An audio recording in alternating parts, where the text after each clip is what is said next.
Imagine buying a Vancouver condo for more than $2 million. dollars.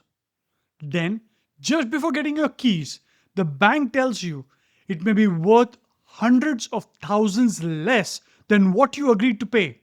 Some Oakridge presale buyers could soon face exactly this. And on large homes, the financial gap could reach seven figures. Yes, $1 million or more. But this story is bigger than just falling condo prices. Westbank, the developer behind Oakridge, has another Vancouver project placed in receivership. It has sold a major development stake and it is facing growing questions about its financial position.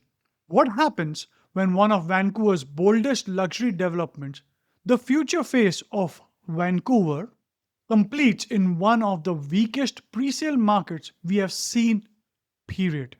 Who covers the difference? Is it the developer, the bank, or the buyer? In this video, I'll break down what happened at Oakridge, what is happening around Westbank, and why this could become a warning for presale buyers across Vancouver and the Fraser Valley. Hey, my name is Roshan Victor. I help buyers, sellers, and investors across Fraser Valley and Greater Vancouver area make decisions based on numbers and not noise. So let me be clear. This is not about celebrating anyone's pain. These buyers purchased in the market that looked completely different from the market we are in today.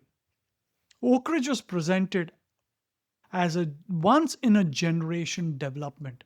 People paid extraordinary prices because they believed they were buying into Vancouver's future. And it still may end up that way in a decade or two from now. And recently, the shopping center also opened.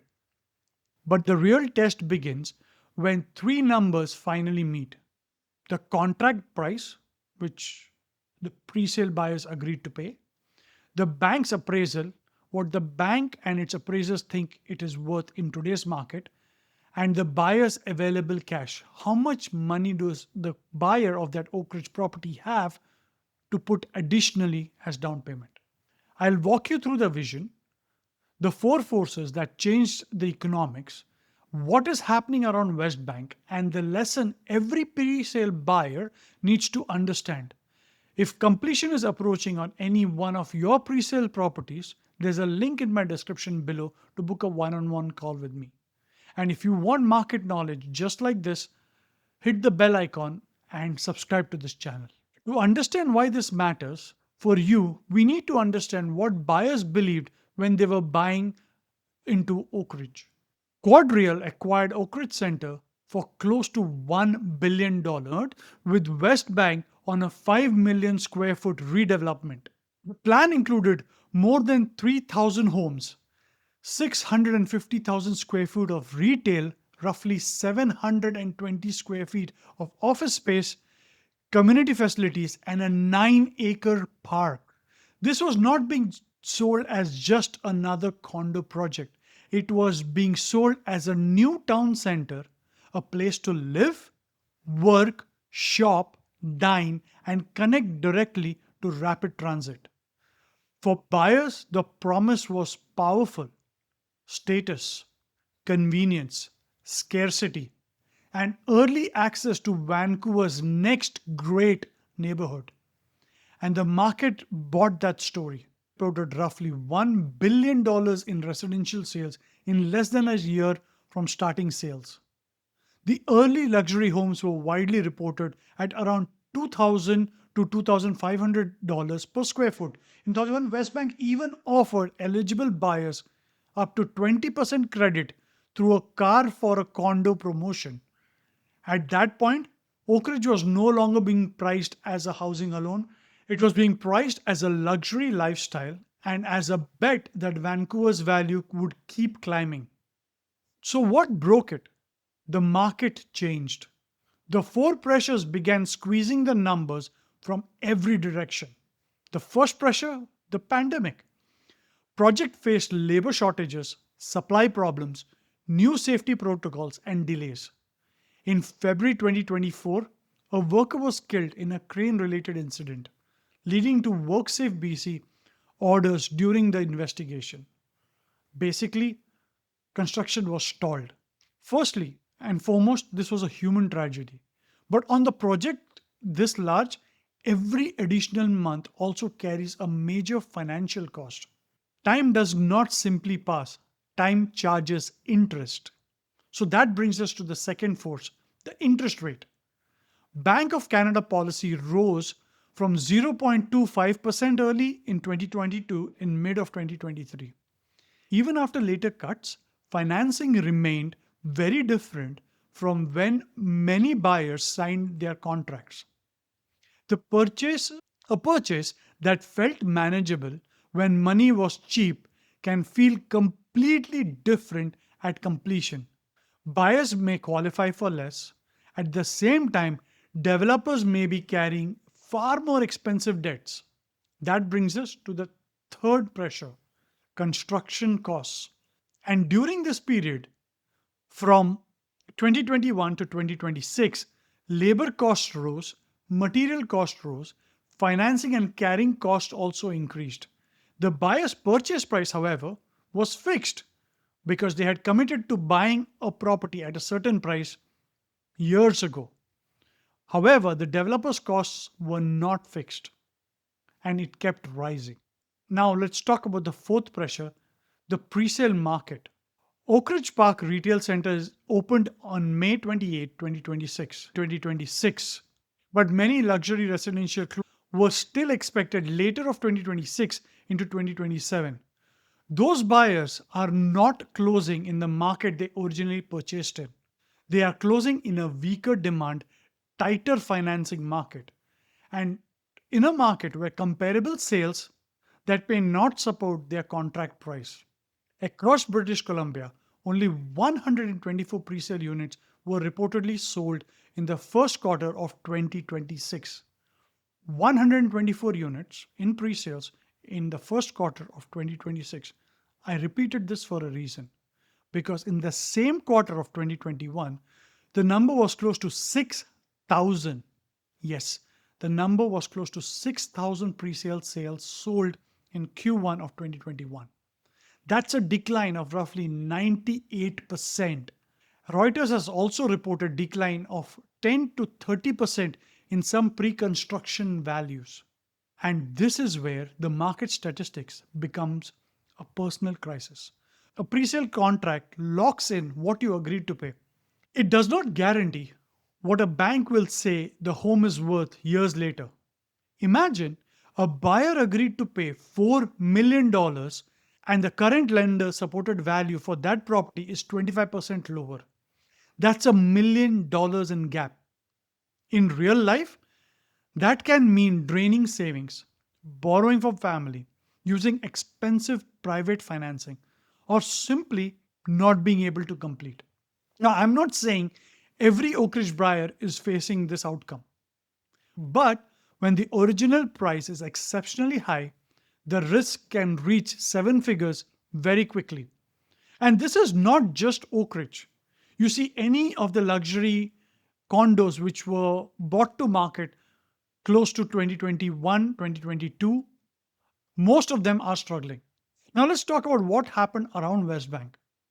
The story becomes more uncomfortable when buyers look elsewhere into Westbank's portfolio. On April 27, 2026, two Westbank linked companies connected to the 360-unit Joyce 2 rental project was placed into receivership. An OP Trust financing company said it was owed approximately $109.2 million after the loan matured and were not repaid. Oakridge itself is not into receivership. These are separate projects entirely, and that distinction matters. But put yourself in the buyer's position. If you're preparing to complete on a multi-million-dollar home and you are reading headlines about receivership elsewhere in the developer's portfolio, of course you're going to ask the questions. And in August 2025, OP Trust acquired Westbank's interest in the First Nations development project. So currently, OP Trust owns 50% and the Squamish Nations retain the other 50%. This transaction may have provided liquidity to Westbank, but the public terms do not prove why the stake was sold. The former Westbank vice president had also filed a lawsuit claiming approximately $1.2 million in unpaid bonuses. Court filings reportedly include alleged messages referring to losses, overruns, slow sales, and delays. These allegations remain unproven and unadmitted. None of this proves Oakridge will fail. The retail center is operational and construction is continuing. But these pressures explain why buyers and lenders are looking more closely. And why this matters locally? You might be thinking, I am not buying a $4 million condo in Oakridge. Why does this matter to me? Because the numbers may be smaller across the Fraser Valley and Metro Vancouver, but the pain can exactly be the same. I personally know of somebody who bought into a luxury condo development in Surrey Central, and with the job market changing and completion in the next 6 months, well, it looks difficult. This buyer has already paid 15% deposit and is in the possibility of losing that and being liable for that purchase. It's not a good position to be in, hence, it matters. A building does not need luxury branding for the math to break. It only needs a meaningful gap between the contract price, the price at which you bought it, and the value supported at completion. For one buyer, that gap may be $1 million. For another, it may be 150,000. But if that smaller number represents most of that family's savings, it can be just as devastating as the $1 million gap. Anyone approaching completion should review their current comparable sales, speak to their mortgage professional early, understand assignment rules, obtain independent legal advice, and more importantly, contact your developer and ask him if he has a blanket appraisal in place for that particular project. And moving forward, if anybody is looking at buying pre-sales, while you buy the pre-sales, this is a first question you need to ask the developer. Do you have a blanket appraisal in place? That at least secures that you will get loan against that contract value regardless. If you put your minimum, which is if you're moving into the property, 5% to 20%, and if it is an investment, 20%. That's all you will be out of pocket and you will get financing. So make sure moving forward, these are the questions you ask when you buy pre-sales. And if you're currently in this situation and you have a pre-sale coming up for completion, please connect with your realtor or your developer and ask the question, do you have a blanket appraisal? If not, start making preparations alternatively. Do not wait for the final notice to discover that the bank, the contract, and your cash position are telling three completely different stories. Here is a big question from our Oakridge experience. Never confuse a spectacular development for a safe purchase. A pre-sale has to make sense based on the price, the financing, the rental potential, and the risk on the day you sign. It cannot depend on the hope that the market will rescue the deal years later. A roughly $2,000 to $2,500 per square foot, early Oakridge buyers were betting on exceptional future value. Oakridge may still become a major Vancouver destination in a decade or two from now, but a beautiful development does not guarantee a profitable investment, and powerful marketing does not remove completion risks. Every market cycle teaches the same lesson in a different building. Hype can postpone the moment when the numbers matter, but it can never replace the numbers. If you hold a pre-sale contract and completion is approaching, do not wait until you are only weeks away from closing to learn where you stand. Start with the numbers now. I can help you review current comparable sales and what the market supports. You should also speak to your lender and an independent real estate lawyer before deciding on what to do next. There's a link in my description below to book a one-on-one call with me. If this video has helped you understand the risks, subscribe to the channel and hit the bell icon. And if you're approaching a presale completion, leave a comment below. Many other buyers may be quietly facing the same fear. See you in the next video.